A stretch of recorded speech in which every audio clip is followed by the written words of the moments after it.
ప్రభుత్వ ఖజానాలో చిల్లి గవ్వ లేకపోగా 7 లక్షల కోట్ల అప్పుతో కాంగ్రెస్ ప్రభుత్వానికి సవాళ్ల స్వాగతం మొదలైంది. అసలు 6 గ్యారంటీలు, ఇతర హామీలు, వీటికి తోడు 2 లక్షల రూపాయల రుణమాఫీ ఇవన్నీ సాధ్యమయ్యే పని కాదని చాలా మందికి అర్థమైంది. హామీల అమలు నుంచి ప్రభుత్వం తప్పించుకునేందుకు వైట్ పేపర్లు రిలీజ్ చేశారని విపక్షాలు అన్నాయి. జనంలోనూ అటు రైతుల్లోనూ అనుమానాలు పెంచడంలో సక్సెస్ అయ్యాయి.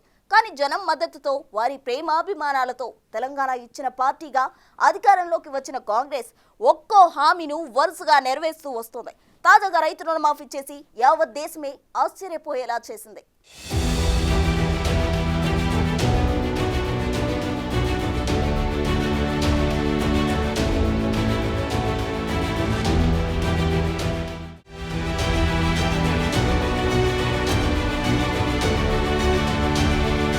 హామీ ఇవ్వడం సులువు, దాన్ని అమలు చేయడం కూడా సులువే. అదే సమయంలో పక్కన పెట్టడం కూడా ఈజీనే. కానీ రేవంత్ సర్కారు మాత్రం ఏకమత్తంలో రైతు రుణమాఫీ చేసి చరిత్రే సృష్టించింది. యావత్తు దేశమే తెలంగాణ వైపు చూస్తున్న సందర్భం ఇది. 2 లక్షల రూపాయల రైతుల రుణాల మాఫీ అంటే మాటలా? కానీ చరిత్ర సృష్టించేలా రేవంత్ సర్కారు తీసుకున్న అసాధారణ నిర్ణయంతో రైతుల్లో సంబరం అంతా ఇంతా కాదు. అసలు సీఎం రేవంత్ రెడ్డి 15 ఆగస్టులోపు 2 లక్షల రుణమాఫీ చేసి తీరతా అని ప్రకటించగానే ఒక్కసారిగా అందరిలోనూ ఆశ్చర్యం. లోక్సభ ఎన్నికల్లో గెలుపు కోసం స్టంట్ అని విపక్షాలన్నాయి. రైతుల్లోనూ ఒకంత సంశయం. ప్రభుత్వ ఖజానా చూస్తే అప్పుల కుప్ప, ఇంకోవైపు 6 గ్యారంటీల అమలుకు నిధుల కేటాయింపు. ఇలాంటి సమయంలో రుణమాఫీ ఇంత తక్కువ సమయంలో అయ్యేదేనా అని అంతా అనుకున్నారు. హరీష్ రావు లాంటి వారైతే దమ్ముంటే 15 ఆగస్టులోపు రుణమాఫీ చేస్తే తన ఎమ్మెల్యే పదవికి కూడా రాజీనామా చేస్తానని ప్రకటించారు. అంతలా సవాళ్లు ప్రతి సవాళ్లు నడిచాయి మరి. కానీ అందరి అనుమానాల్ని పటాపంచలు చేస్తూ సీఎం రేవంత్ రెడ్డి ప్రకటించిన తేదీ కంటే ముందే రుణమాఫీ సంబరం శురువైంది. అది కమిట్మెంట్ అంటే.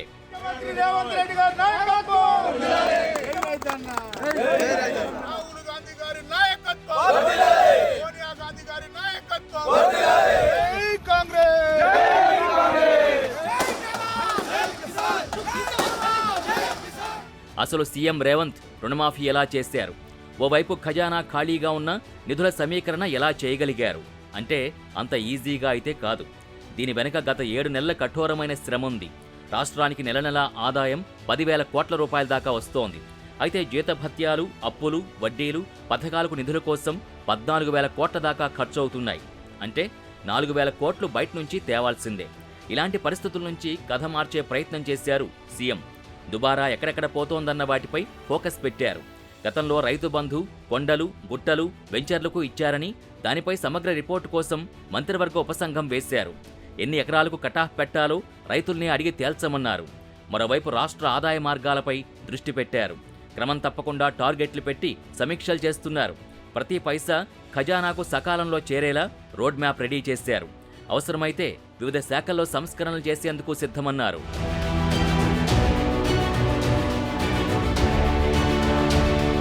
ఓవైపు ఇంత చేస్తూ ఇంకోవైపు ప్రతిరోజు 4-5 శాఖల రివ్యూలు, బయటి కార్యక్రమాలు, జిల్లాల పర్యటనలు, డ్రగ్స్పై ఉక్కుపాదం, విద్యా వైద్యంపై ఫోకస్ పెంచడం ఒక్కటేమిటి, ఇంకోవైపు రాజకీయం నడపడం, ప్రతిపక్షాలకి కౌంటర్ ఇవ్వడం. ఒక్క మనిషి ఇన్ని పనులు చేస్తున్నాడా అని అంతా ఆశ్చర్యపోయేలా సీఎం రేవంత్ రెడ్డి ప్రభుత్వాన్ని నడిపిస్తున్నారు. రోజులో యావరేజ్గా 18 గంటలు పనిచేస్తున్నారు. ఇది సీఎం రేవంత్ గత 7 నెలల్లో చూపించిన ఒక శాంపిల్ మాత్రమే. అధికారం అంటే అదేదో పెత్తనం చెలాయించటం కాదు, అదో మహత్తరమైన బాధ్యత అని మొదట్నుంచి చెబుతున్న సీఎం రేవంత్ అనుకున్న పని అయ్యేదాకా విడిచిపెట్టడు అని అన్ని డిపార్ట్మెంట్లు, పొలిటికల్ లీడర్లు అనుకునే పరిస్థితికి తీసుకొచ్చారు. ఒకేసారి రుణమాఫీ చేయడం వల్ల అందరూ సంతోషంగా ఉన్నారు. అంత అప్పుల భారం ఉన్నా కానీ సంతోషంగా రేవంత్ రెడ్డి అన్న మాట నిలబెట్టుకున్నాడు. అన్ని పార్టీలకు ఆదర్శంగా చెప్పుకోవచ్చు. రైతులు చాలా సంతోషంగా ఉన్నారు. ఇప్పుడు అన్ని అంటే దాదాపు ఈరోజు దీపావళి కనిపిస్తున్నట్టుంది నాకైతే. ఆయనకు చాలా కృతజ్ఞతతో మేము ఉన్నాం. రైతులందరి తరఫునకి వెళ్ళి నేను మరీ సీఎం గారికి ధన్యవాదాలు తెలుపుతున్నాను. ఆల్ రైట్, రైతు రుణమాఫీ విషయానికి వద్దాం. మొత్తం 31,000 కోట్ల రూపాయలు అవసరమని గుర్తించారు. 15 ఆగస్టులోపు మాఫీ చేస్తామని ఏప్రిల్లో సీఎం ప్రకటించారు. అంటే 100 రోజుల టైం కూడా లేదు. 31,000 కోట్లు కావాలి. నిధుల సమీకరణ అయ్యే పనేనా అని అంతా అనుకున్నారు. అసలు అప్పులు పుడతాయా అన్నారు. ఇప్పటికే అప్పులు కుప్పగా ఉన్న రాష్ట్రానికి మరో భారీ అప్పు చేసి ఇవ్వడం తప్ప ఇంకో రూట్ లేదని చాలామంది చెప్పారు. తెలంగాణ ఆర్థిక వ్యవస్థకు ఉదిబండగా మారుతుందని ఇంకొందరు ఆర్థిక నిపుణులు ఆందోళన వ్యక్తం చేశారు. కానీ ఇవన్నీ కాదు. ఆర్థిక వ్యవస్థకు నష్టం లేకుండా, ఇటు రైతులకు ఇబ్బంది రాకుండా సీఎం రేవంత్ రెడ్డి నిధుల సమీకరణ విషయంలో విమర్శలు రాకుండా చాకచక్యంగా వ్యవహరించారు. మరి అదే కదా లీడర్షిప్ క్వాలిటీ అంటే. ఈరోజు 10 సంవత్సరాల గవర్నమెంట్ చేయలేకపోయింది. కానీ గౌరవనీయులు పెద్దలు యనమల రేవంత్ రెడ్డి గారు ఈరోజు రైతులకు పెద్ద పండుగలాగా చేస్తూ 2 లక్షల రుణమాఫీ చేయడం వల్ల మా రైతులందరూ చాలా సంతోషంగా ఉన్నారు. కాబట్టి రైతులు ఈరోజు ఎక్కడ కూడా నిరుత్సాహపడకుండా అందరూ పెద్ద పండుగలా చేస్తారు. రుణమాఫీ విషయంలో సీఎం రేవంత్ ఎంత పకడ్బందీగా వ్యవహరించారో అంతే పకడ్బందీగా నిర్ణయాలు తీసుకున్నారు. మొదట కేబినెట్లో ఆమోదముద్ర వేయించారు. మంత్రివర్గ ఆమోదంతో మాఫీ అమలు మార్గదర్శకాల్ని రిలీజ్ చేయించారు. మొన్నటి కలెక్టర్ల సమావేశంలోనూ స్వయంగా మరింత క్లారిటీ ఇచ్చారు. బడ్జెట్ విడుదలకు ఉత్తర్వులిచ్చారు. బ్యాంకర్లకు సూచనలు చేశారు. మాఫీ సొమ్ము పక్కదారి పట్టించినా పాత బాకీల కింద తీసుకుంటే ఊరుకునేది లేదని అలర్ట్ చేశారు.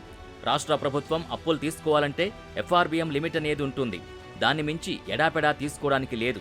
దీన్ని దృష్టిలో పెట్టుకునే సీఎం రేవంత్ పకడ్బందీగా నిధుల సమీకరణ చేసి అదృష్టనిపించారు. గతంలో పెద్ద పెద్ద పదవులు చేపట్టిన వారు సైతం ఆశ్చర్యపోయేలా డీల్ చేశారు. అపర చాణక్యుడు అనిపించుకున్నారు.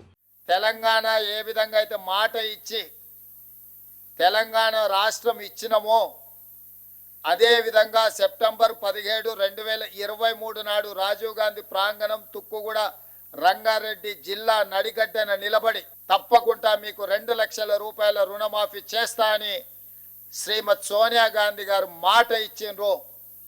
అందుకే ఈనాడు మా ప్రభుత్వం మా మంత్రివర్గ సహచరుల సంపూర్ణ సహకారంతో 6,098 కోట్ల రూపాయలను మొదటి విడతగా 1,00,000 రూపాయల వరకు అప్పున్న రైతులకు మొత్తానికి ఈరోజు మీ ఖాతాలో జమ చేసి రైతు రుణ విముక్తి కలిగించి మీరు ఎలాంటి అప్పులు బ్యాంకులో ఉండకుండా మీ పాస్ పుస్తకాలు మీకు వచ్చే విధంగా ఈరోజు కార్యక్రమాన్ని చేపట్టడం జరిగింది. ఎప్పుడైతే 15 ఆగస్టు లోపు రుణమాఫీ చేసి తీరతా అని సీఎం రేవంత్ ఏప్రిల్లో ప్రకటించారో అంతకు ముందు నుంచే యాక్షన్ ప్లాన్ షురూవైంది. FRBM పరిధికి లోబడి తీసుకున్న రుణాలతో పాటు ఇతర నిధుల్ని మాఫీ కోసం అప్పటికే రెడీగా ఉంచారు. 2 లక్షల రుణమాఫీకి మొత్తం 31,000 కోట్ల అవసరమని బ్యాంకర్స్ నుంచి లిస్టు తెప్పించుకున్నారు. అందులో 1,00,000 రూపాయల కంటే తక్కువ ఉన్న రుణాల మొత్తం 3వ వంతులోపు మాత్రమే ఉంటుందని గుర్తించారు. వాటిని మాఫీ చేసేందుకు 7,000 కోట్ల రూపాయలు అవసరమని అంచనా వేశారు.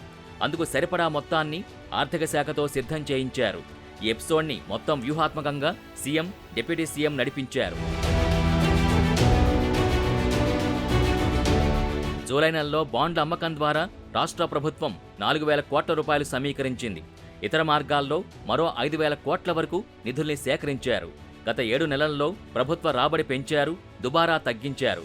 కేంద్ర సహకారం ఉన్నప్పుడు రైతు రుణమాఫీ చేయడం చాలా ఈజీ. కానీ అలాంటిదేమీ లేకపోయినా 31,000 కోట్లు మాఫీ అంటే ఎంత స్కెచ్ ఉండాలో అర్థం చేసుకోవచ్చు. ఇదంతా చిత్తశుద్ధితోనే సాధ్యమైందంటున్నాయి ప్రభుత్వ వర్గాలు. మొదటి దఫా 1,00,000 రూపాయలలోపు రుణమాఫీకి అవసరమైన నిధుల్ని రేవంత్ ప్రభుత్వం తమ దగ్గరే గత 10 రోజుల కిందటే రెడీగా పెట్టుకుంది. రెండో విడతలో 1,50,000 వరకు ఉన్న రుణాల్ని, తర్వాత మిగిలిన అప్పుల్ని మాఫీ చేయబోతున్నారు. 1,50,000 వరకు ఉన్న రుణాల మాఫీకి మరో 9,000 కోట్లు, మిగిలిన రుణాల మాఫీకి మరో 14,000 కోట్ల వరకు కావాల్సి ఉంటుంది. వీటిని సమీకరించి ఇచ్చేందుకు సిద్ధమయ్యారు. అదీ లెక్క. ఇచ్చిన మాట నిలబెట్టుకోవడం అంటే ఇది.